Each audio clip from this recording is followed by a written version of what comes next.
லைலத்துல் கத்ர் இரவு மகத்தான, கண்ணியமான, அருமையான இரவுன்னு அர்த்தம். எதுக்காக இந்த லைலத்துல் கத்ர் இரவுக்கு இவ்வளவு மதிப்பு? அப்படி அந்த லைலத்துல் கத்ர் இரவுல என்ன விஷயம் நடக்குது? இந்த இரவுல தான் அல்லாஹ் மலக்குமார்களுக்கு தன்னுடைய கட்டளையை கொடுக்கறான். அடுத்த வருஷம் லைலத்துல் கத்ர் வரைக்கும் ஒரு மனுஷன் என்னென்ன விஷயங்களை செய்யணுங்கிற விதிய, கட்டளைகளை அல்லாஹ் மலக்குமார்கள் கிட்ட கொடுத்து அனுப்புறான். அந்த கட்டளைகளை எடுத்துக்கிட்டு மலக்குகள் பூமிக்கு இறங்குறாங்க. மலக்குமார்களும் ரூஹ் என்ற ஜிப்ரில் அலைஹிஸ்ஸலாம் அவங்களும் அல்லாஹ்வுடைய கட்டளைகளை எடுத்துக்கிட்டு பூமிக்கு இறங்குறாங்க. நபி ஸல்லல்லாஹு அலைஹி வஸல்லம் சொல்றாங்க, விதியை எடுத்துக்கிட்டு மலக்குமார்கள் பூமிக்கு இறங்கும் போது பூமி மலக்குமார்களால நெருக்கடியான ஒரு இடமா மாறிடும். இடமே இருக்காது. பூமியில அவ்வளவு மலக்குமார்கள் பூமியை அப்படியே சுத்தி சூழ்ந்துக்குவாங்க. இதனாலதான் லைலத்துல் கத்ர் இரவுக்கு அவ்வளவு மதிப்பு.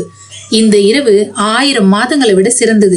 1000 மாதங்களை விட சிறந்த இரவுன்னு சொன்னா என்ன அர்த்தம்? இந்த இரவுல நாம கண் விழிச்சு இபாதத் செஞ்சா 1000 மாதம், அதாவது 83 வருஷமா நம்ம கண் விழிச்சு இபாதத் செஞ்ச நன்மை நமக்கு கிடைக்கும் இந்த ஒரே இரவுல. அந்த இரவை நம்ம எப்படி அடையிறது?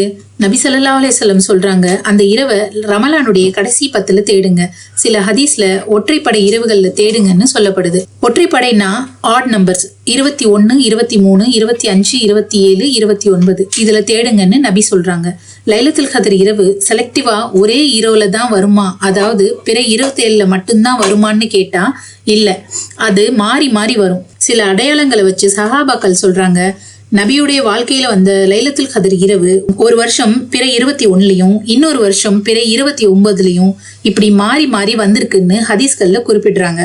அது எப்படி மாறும்னு கேட்டா, அல்லாஹ் அனுப்புற விதியை கொண்டுகிட்டு மலக்குமார்கள் இறங்கும் இரவு தான் லைலத்துல் கத்ர்னு சொல்றோம். அல்லாஹ் நாடுனா இந்த வருஷம் பிற 25க்கு மலக்குகளை அனுப்பலாம், இல்ல பிற 29க்கு அனுப்பலாம், அப்படி இல்லைன்னா பிற 23க்கும் அனுப்புவான். அல்லாஹ் மலக்குமார்கள் கிட்ட விதியை கொடுத்து எப்ப அனுப்புறானோ அந்த இரவு தான் லைலத்துல் கத்ர் இரவு. அதனால லைலத்துல் கத்ர் இரவு ஒரே தேதியில ஒரே பிறையில வரணும்னு எந்த கட்டாயமும் இல்ல. அல்லாஹ் குர்ஆன்ல இன்னா அன்ஸல்நாஹு ஃபீ லைலத்துல் கத்ர்னு சொல்றான். கட்டளைகள் இறங்கக்கூடிய இரவு தான் லைலத்துல் கத்ர்னு நம்ம புரிஞ்சுக்கணும். தேதியே பார்க்க கூடாது. நபிக்கு முதல் வஹி பிற 23ல தான் இறங்குச்சு. குறைஞ்சபட்சம் ஒற்றைப்படை இரவுகளான இந்த 5 இரவுகள்ல மட்டுமாவது கண் விழிச்சு இபாதத் செய்யணும். கடைசி 10 இரவுகள்ல இபாதத் செய்யறது ரொம்பவே சிறந்தது. பிற 27க்கு மட்டும் கண்ணியத்தை கொடுத்து இபாதத் செய்யறது தப்பு. ஒற்றைப்படை இரவுகளான 5 இரவுகளுக்கும் சரிசமமான கண்ணியத்தை கொடுத்து இபாதத் செய்யணும். அந்த இரவுல குர்ஆன் ஓதுறது, தொழுவுறது, திக்ர் செய்யறது, இஸ்திக்ஃபார், பாவ மன்னிப்பு கேட்கறது, இந்த மாதிரியான இபாதத்துகள்ல ஈடுபட்டு அந்த இரவை நம்ம உயிர்ப்பிக்க முயற்சி செய்யணும். இப்ப இந்தியால பிற 20னா அரபு நாடுகள்ல பிற 21 இருக்கும். அப்படின்னா அல்லாஹ் யாராவது சில மக்களுக்கு மட்டும்தான் இந்த சிறப்புகளை தருவானா? அப்படி இல்ல. நபியுடைய கட்டளை என்ன? பிறையை பார்த்து நோன்பு வைங்க, பிறையை பார்த்து நோன்பு விடுங்க.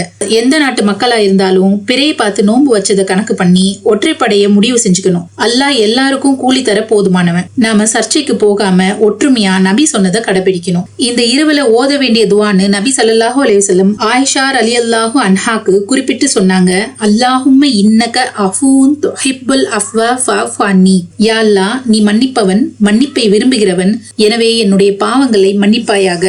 இந்த துவாவையும் குர்ஆன் ஓதுறதையும் தராவி தொழுவுறதையும் திக்ர் செய்யறது போன்ற மற்ற இபாதத்துகளையும் செஞ்சு அந்த இரவை நம்ம உயிர்ப்பிக்கணும். அந்த இரவுல கண் விழிச்சு இபாதத் செய்யக்கூடிய பாக்கியத்தை அல்லாஹ் சுப்ஹானல்லாஹு தஆலா நம்ம அனைவருக்கும் தரட்டும். லைலத்துல் கத்ர் இரவுடைய நன்மையையும் பாக்கியத்தையும் பெற்ற மக்களா அல்லாஹ் நம்ம அனைவரையும் ஆக்கட்டும். ஆமீன். அஸ்ஸலாமு அலைக்கும் வரஹ்மத்துல்லாஹி வபரகாத்துஹு.